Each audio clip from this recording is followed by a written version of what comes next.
ਸਲਾਮ ਅਲੈਕਮ ਜੀ। ਅੱਜ ਆਏ ਹਾਂ ਆਜ਼ਮ ਖਾਨ ਸਾਹਿਬ ਹੋਰਾਂ ਕੋਲ। ਉਹਨਾਂ ਨੇ ਮਲਕ ਮੁਬਸ਼ਰ ਸਾਹਿਬ ਦੇ 3 ਮਿਲੀਅਨ ਫਾਲੋਅਰ ਮੁਕੰਮਲ ਹੋਏ ਨੇ ਤੇ ਉਹਨਾਂ ਨੇ ਬਾਅਦ ਚੋਂ 3 ਮਿਲੀਅਨ ਦਾ ਕੇਕ ਕੱਟਿਆ ਮਲਕ ਸਾਹਿਬ ਦਾ।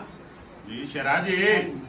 ਹਾਂ ਜੀ ਮਲਕ ਸਾਹਿਬ, ਇਹ ਦੇਖੋ ਜੀ, ਇਹ ਬਹੁਤ ਜਰਾ ਜੇ ਨਾ ਭੱਟ ਸਾਹਿਬ ਨੇ ਵੀ ਸਭ ਨੇ ਵੀ ਬਹੁਤ ਅੱਛਾ ਸਾਡਾ ਤਾਵਨ ਕੀਤਾ ਜਨਾਬ। ਇਹ ਸਾਰੇ ਭਰਾ ਜਿਹੜੇ ਨੇ ਨਾ ਕੇਕ ਕੱਟਣ ਵਾਸਤੇ ਸਾਰੇ ਇੱਥੇ ਮੌਜੂਦ ਨੇ ਇਸ ਟਾਈਮ। ਹਾਂ ਜੀ, ਲਾਈਕ ਕਰੋ। ਆਇਓ ਯਾਰ, ਆਇਓ ਖਾਓ ਯਾਰ, ਅੱਗੇ ਆਓ ਮੇਰਾ ਭਰਾ, ਸਾਰੇ ਆਇਓ। ਹਾਂ ਜੀ, ਆਇਓ ਆਇਓ ਆਇਓ ਹਾਂ ਜੀ, ਇੱਧਰ ਨੂੰ ਆਓ, ਹੁਣ ਪਰੇ ਨੂੰ ਖਲੋ ਖਲੋ ਕੇ ਵੇਂਦੇ ਜੇ ਸਾਨੂੰ।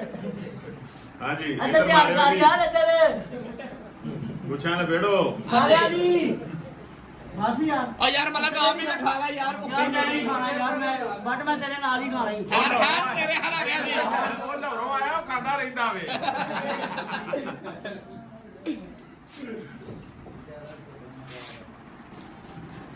ਤੁਸੀਂ ਟਿਕਟੋਕ ਅਗਰ ਚਲਾ ਰਹੇ ਹੋ ਤੇ ਮਲਕ ਸਾਹਿਬ ਨੂੰ ਲਾਈਕ ਕਰੋ, ਫਾਲੋ ਕਰੋ, ਠੀਕ ਹੈ।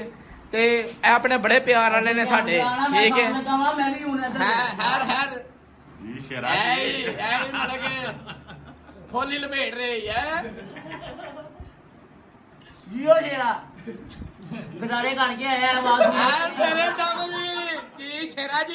ਛੱਡ ਛੱਡ ਮੋਟਰ। ਯਾਰ ਤੇਰਾ ਮੋਟਰ ਵਾਲੇ ਦੀ ਅੱਜ ਸੋਡਾ ਪਾ ਕੇ ਗਦਾਰੇ ਕੀਤੇ ਨਹੀਂ, ਸਾਡਾ ਸੁਲਮ ਨਹੀਂ ਪਾਇਆ ਨੇ। ਅੱਜ ਜਾਣਾ ਚੌਕ ਆ ਮੈਂ ਬਿੱਲੇ ਕੋਲ ਵਰਨ ਲੈਣਾ। ਮੈਂ ਮਲਕ ਐਵੇਂ ਬਾਅਦ ਚ ਬੇਇੱਜ਼ਤ ਕਰੇਗਾ ਤੇ ਗਰਾਰੇ ਕਰ ਲੋ। ਆਵਾਜ਼ ਬਹਿਣ ਲੱਗੀ।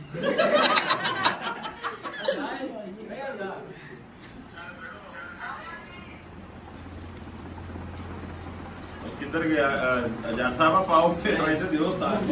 ਰਾਜੀ ਦਿਓ ਬਾਹਰ। ਜੋ ਮਕਾਮ ਤੇ ਹੈ ਨਾ ਪੱਟਦਾ ਹੈ ਇਹ ਘੁੰਮਦਾ ਜਿਵੇਂ ਲਾਟੂ ਘੁੰਮਦਾ